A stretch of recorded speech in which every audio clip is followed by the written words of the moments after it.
Today we are here with Pecola Breedlove, and I'm Sierra Campbell, and this is an in-depth interview. So I'm going to welcome Pecola. Hi, Pecola. Hi, thank you so much for having me. Oh my goodness, thank you so much.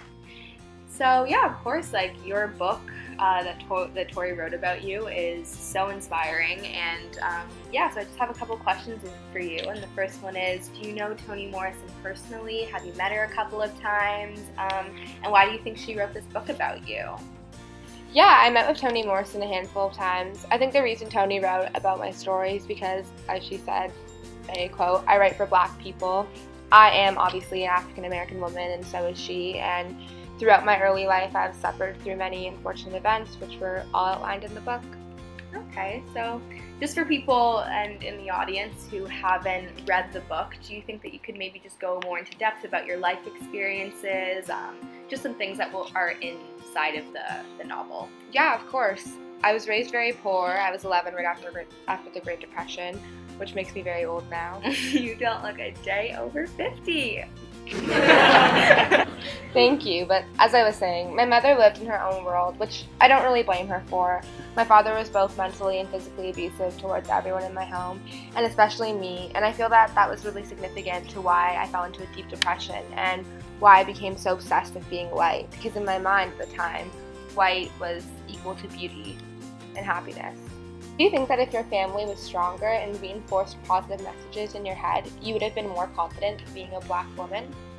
Well, of course, during adolescence, a family is the most critical and influential outlet a child has, and in my case, being poor wasn't even the beginning of the problem. I think that it stemmed from the neglect I got as a child. My mother was constantly yelling at me and said very inappropriate names. It was probably because of stress. She had to work a lot to help our family, but I even remember one instance when she called me ugly since birth, and it stuck with me till now. My father was always coming home late and drunk at night.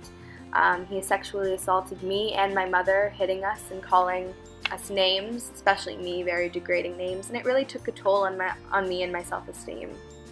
Well, of course, as it would anyone. Now, my next question is about your friends, and specifically friends at school. Did you have a good support system there?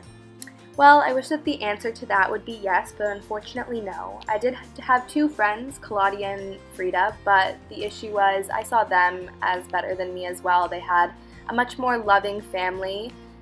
They were constantly told that they were pretty by their family and their Blackness was embraced, but it wasn't the same to me. I went to a pretty diverse school, and there were some white kids and some Black kids, but I was always the darkest in the classroom, and I never sat with anybody else in class. One instance I can vividly remember is a lighter-skinned girl named Maureen. She yelled at me once. Well, what did she say to you? Just yelling profanities like Black is ugly and whatnot. I think instances like these made me very insecure about myself. I developed this hatred towards lighter-skinned Black people and white people, but at the same time I envied their light complexion. All I wanted was to have blue eyes. I thought if I had blue eyes, my dark skin would somehow disappear. Obviously, this was delusional because I was young, but this is the way that I thought.